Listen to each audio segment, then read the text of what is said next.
Alors, parmi les artistes qui sont les plus significatifs à propos de cette histoire de la perspective de la fin du XVe siècle, où elle n'est plus fondamentalement d'actualité dans sa géométrie, on ne s'étonnera pas de trouver Léonard de Vinci.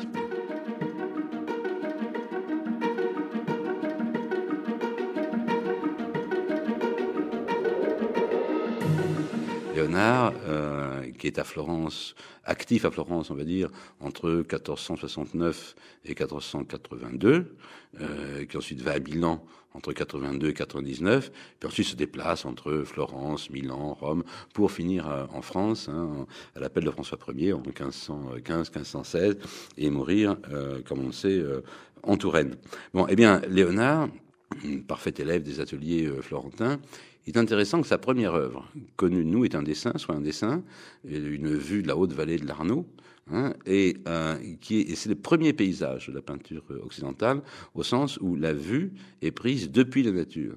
Le dessin de Léonard, c'est une feuille datée et signée, 1475, il me semble me rappeler, où le point de vue est depuis une hauteur, entre des rochers, il y a une rivière qui coule. À mi-distance, sur un éperon rocheux, il y a une sorte de place forte, comme on en voit en Italie. Bon, tout à fait. On a voulu y reconnaître un lieu de la Haute-Vallée de Toscane. J'ai vécu 5 ans dans le Casentino, qui est justement la Haute-Vallée de l'Arno. Rien ne ressemble à ça, à mon avis, dans la Haute-Vallée de l'Arno. C'est une vue que Léonard a faite dans son atelier. C'est une idée de paysage. On est beaucoup plus qu'un paysage réel, comme il en fera par ailleurs. Mais ce qui est intéressant, c'est que depuis ce point de vue élevé, cette ville, ce bourg fortifié à mi-distance, au loin la plaine, et là, négligemment jeté dans le paysage, de grilles perspectives. De grilles, mais non pas construites mathématiquement, mais juste le quadrillage de la perspective. C'est-à-dire que, très clairement, d'entrée de jeu, alors qu'il était un très bon élève d'atelier de Verrocchio, eh bien, Léonard, dans une œuvre intime, privée, qui ne quittera jamais son atelier, il indique un renversement de point de vue. C'est-à-dire que la perspective passe à l'arrière-plan, et au premier plan, ce qui l'intéresse, c'est le rocher et l'eau. L'eau et le rocher, le mouvement de la nature, la force de la nature, etc. Bien. Ensuite, bien sûr, Léonard doit répondre aux demandes et aux commandes. Et une de ses premières œuvres, c'est l'Annonciation tout en longueur, qui est horizontale aux offices aujourd'hui. Très beau tableau, je crois qu'on date de 1475-76, donc presque en même temps que ce dessin. Simplement, magnifique Annonciation, la Vierge à droite, à l'extérieur, avec un angle de bâtiment, un petit parapet, l'ange à gauche, et puis un paysage à l'arrière-plan avec au fond, tout au fond, une montagne, la Vierge, et un port, la Vierge. C'est-à-dire les symboles de la Vierge. Et simplement, quand Carlo Pedretti a fait le schéma de perspective apparemment très simple de cette Annonciation, il a vu qu'il était faux. Il a l'air vrai, mais il est complètement faux. C'est-à-dire que le parapet qui sépare le lieu de la rencontre du paysage, eh bien en fait, si on fait le plan, il entre dans le mur. C'est totalement invraisemblable. C'est une apparence de réalité, mais de construction exacte, mais ça ne l'est pas. Ensuite, l'œuvre importante de Léonard, c'est entre autres, mais je la prends dans la chronologie, c'est la fameuse Adoration des mages inachevée quand il quitte Florence pour Milan. Cette Adoration des mages, on a beaucoup de dessins préparatoires, mais deux en particulier qui nous intéressent, qui intéressent la question de la perspective. C'est une première esquisse complète. Alors on a vraiment la Vierge, l'enfant, les mages, la grange, la bâtisse de la Vierge, une architecture en ruine également.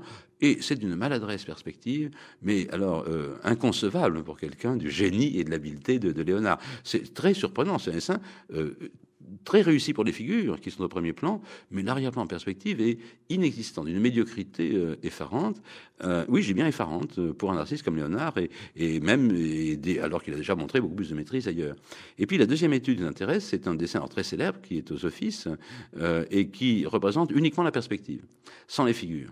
Et là, c'est un tour de force de perspective absolument extraordinaire, d'une perfection, sauf qu'elle est fausse dans le détail, mais la perfection de l'apparence est admirable, et il y a tout le schéma, les lignes de fuite, les pavements, les piliers d'architecture sont bien posés, les escaliers en perspective sont parfaits, etc. Bien, donc on dit progrès qu'a fait Léonard entre les deux. On passe ensuite au tableau, enfin progrès entre guillemets, on passe au tableau inachevé, et là on constate que Léonard est profondément indifférent à la perspective. C'est-à-dire que le premier plan, c'est, je ne sais pas si vous avez le tableau dans l'œil, mais c'est ce groupe de figures extraordinaires, hein, d'une agitation, alors qu'il fait un tumulte épouvantable. C'est un tableau anti-albertien, justement. Là, l'histoire se fait dans le tumulte. Hein, et parce que c'est vrai que l'épiphanie, hein, le fait que le Dieu incarné se révèle à l'ensemble du monde, parce que c'est ça le sens de l'épiphanie et des rois mages, c'est une grande nouvelle, c'est pas une petite nouvelle, et le tumulte est complet. Et puis à l'arrière-plan, mais c'est-à-dire en fait au-dessus, hein, dans la surface, vous avez une perspective, hein, avec des ruines très intéressantes au point de vue iconographique, une perspective réussie, mais sur laquelle Léonard n'insiste pas. Ce qui l'intéresse, dans la partie haute, c'est à droite un combat de cavaliers, qui apparemment n'a rien à voir avec le thème. Mais ça intéresse, il met en équilibre le tumulte du premier plan, qui occupe toute la largeur du tableau, la perspective esquissée très réussie dans le quart supérieur gauche, on va dire, et puis dans le quart supérieur droit, eh bien, une bataille de chevaux. Bien, donc la perspective, elle se recule et elle devient secondaire. Ensuite, Léonard part à Milan, il fait un certain nombre de choses, beaucoup de choses même. Parmi ses œuvres, une œuvre là, que tout le monde, je pense, a dans l'œil, qui est la dernière scène, hein, à Sainte-Marie-des-Grâces, autour de 495-98. Alors, on a énormément analysé cette dernière scène, c'est une œuvre admirable, hein, d'invention et de renouvellement. Il y a un point qui me paraît, pour moi, et à l'intérieur d'une histoire de la perspective très, très intéressante, c'est le fait qui a été remarqué et très bien analysé, hein, je ne sais pas moi qui ai eu cette idée-là, mais enfin, s'il vaut la peine de le souligner, c'est que la perspective de l'architecture est parfaite, continue la salle réelle du réfectoire Sainte-Marie-des-Grâces. On a l'impression que le réfectoire se continue, hein, dans la pièce où a lieu la dernière scène, la pièce de l'étage, comme il est dit, donc il est normal qu'elle soit en hauteur dans la salle. Continuité parfaite entre salle réelle et salle peinte, avec un plafond à caisson parfaitement peint, ce qu'on appelle les tapisseries sur les côtés qui rythment la profondeur, puis au fond, la pièce fermée par 2 fenêtres et une porte, hein, qui permettent de cadrer le Christ en particulier, etc. Donc une démonstration, une très belle utilisation, on va dire, de la perspective pour créer l'espace fictif de la storia en continuité avec l'espace réel du spectateur. Simplement, ce qu'on a remarqué depuis longtemps, c'est que la table des apôtres, hein, qui occupe tout le premier plan en largeur, est beaucoup trop grande, hein, par rapport à l'espace perspectif supposé par Léonard. C'est-à-dire que là, Léonard a joué sur le cadrage. Hein, donc on avait dit, par la perspective, il y a le point de fuite, le point de distance et le cadrage. Et le cadrage est un cadrage très serré sur les figures, mais qui fait en même temps que le plafond tel qu'il est peint s'arrête bien avant d'être au-dessus des figures. Il est découpé par le haut de l'image dans la profondeur de la pièce. C'est cadré, serré aussi en hauteur. Et donc, en fait, les apôtres et leurs tables sont tout à fait en avant de la perspective, hein, qui est représentée. Ils ne sont pas dans la perspective. Ils sont, on a presque envie de dire, dans un entre-deux, hein, entre l'espace réel où nous sommes, nous, présents, spectateurs de la dernière scène, où les religieux de Sainte-Marie-des-Grâces, et puis l'espace représenté à l'arrière-plan par la perspective. Mais eux, les apôtres et la table, ils sont entre les deux, ils surgissent absolument entre les deux. Alors, très bel effet rhétorique et de présence, justement. Ça surgit en avance, il y a un effet de présence extraordinaire. Mais Léonard ne se contente pas, genre, de mettre à distance, hein, ces perspectives pour faire surgir la figure. Encore plus, ils surgissent beaucoup plus que si le plafond avait été peint jusqu'au-dessus des figures et les murs également latéralement jusqu'au bord des figures. Il y a un autre point où Léonard utilise génialement la grille géométrie de la perspective, c'est que, si vous vous rappelez bien, la dernière scène est faite du Christ au centre, entouré de 4 groupes de 3 apôtres. Ils sont 12, dont Judas. Ils sont tous du même côté de la table, hein, ce qui est non pas une nouveauté, mais enfin, c'est quand même, à Florence, ça aurait été très, très nouveau, et ça l'a été d'ailleurs. Et il y en a 6 d'un côté et 6 de l'autre. Donc, une symétrie parfaite. 1 au centre, plus 6 de chaque côté, très symétrique, variée. Bien sûr que les 4 groupes de 3 ont des attitudes très, très diversifiées. Mais là où j'étais très étonné de ce que j'ai vu, c'est quand, justement, j'ai constaté que la façon dont Léonard faisait jouer ces 4 groupes de 3 apôtres par rapport aux scansions géométriques de la perspective qui étaient données, comme je disais, par le plafond, les tapisseries latérales et l'angle de la pièce au fond, les 2 fenêtres et la porte. Si vous regardez attentivement, vous verrez que on a l'impression que c'est symétrique, puisque c'est symétrique et puis que l'architecture est symétrique.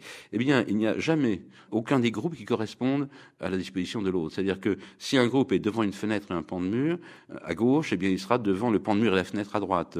Si une tapisserie et un intervalle entre 2 tapisseries correspondent à un groupe sur la gauche, ça va être inversé sur la droite. Et pas inversé, mécaniquement, mais ça va être joué systématiquement. Et là, on a l'impression, d'une sorte comme si la construction géométrique donnait une sorte de de grilles, je dirais, de portée musicale, comme des lignes musicales, sur lesquelles les figures sont des notes qui jouent. Et que ce qui intéresse Léonard, c'est justement, dans la dernière scène, c'est le cadre géométrique donné par la perspective, entre guillemets, régulière, comme instrument à dénier, qu'il faut dénier, par des figures qui se déplacent sans arrêt à l'intérieur de la grille. Et c'est ça le mouvement du monde. Et alors, effectivement, à ce moment-là, une fois qu'on a vu ça, une fois que j'ai vu ça, je veux dire, bon, la fresque, c'est encore plus animé, parce que j'ai vu à ce moment-là qu'effectivement, il y avait un mouvement qui partait du Christ avec ses deux mains, et qui était, et Gombrich l'avait noté aussi, l'a noté avant moi, bien sûr, et qui à ce moment-là part vers les extrêmes de la table, en emportant les apôtres sur le mouvement, et puis on arrive aux derniers apôtres, et ça revient vers le centre, et que c'est ça qui compte dans la dernière scène, c'est ça qui fait la magie, en fait, de l'image, c'est que la grille géométrique et la perspective sont là, mais pour mettre en valeur que tout lui échappe à la grille. Bon, et ça, je crois que là, on est au cœur du travail de Léonard. Et la meilleure preuve, c'est qu'ensuite, Léonard ne fera plus jamais de perspective géométrique. La dernière scène est la dernière œuvre de Léonard où la perspective est utilisée. Ensuite, pensez au portrait, la bataille d'Anghiari, ce qu'on peut en savoir, l'Eda, Sainte-Anne la Vierge et l'Enfant. Il n'y a plus de perspective géométrique. Il y a un couple de figures, un qui s'équilibre tout seul. Le Sainte-Anne la Vierge et l'Enfant, c'est admirable. C'est un couple qui ne tient sur rien. Il tient sur ses trois pieds. Il y a le trépied, 2 pieds de la Vierge, 1 pied de Sainte-Anne, qui fait tenir tout le groupe, dans un état d'ailleurs d'équilibre vraiment très instable, mouvant, dans un paysage préhistorique. Léonard renonce délibérément à la perspective géométrique après la dernière scène, mais j'ai résumé très brutalement cette espèce de parcours en la perspective chez Léonard. On constate que dès le début, la perspective ne l'intéressait pas. La perspective n'intéressait pas, sa grille, il l'avait mise au fond du paysage. Ce qui intéressait, c'était au premier plan le rocher et l'eau, c'est-à-dire le stable et le mouvant.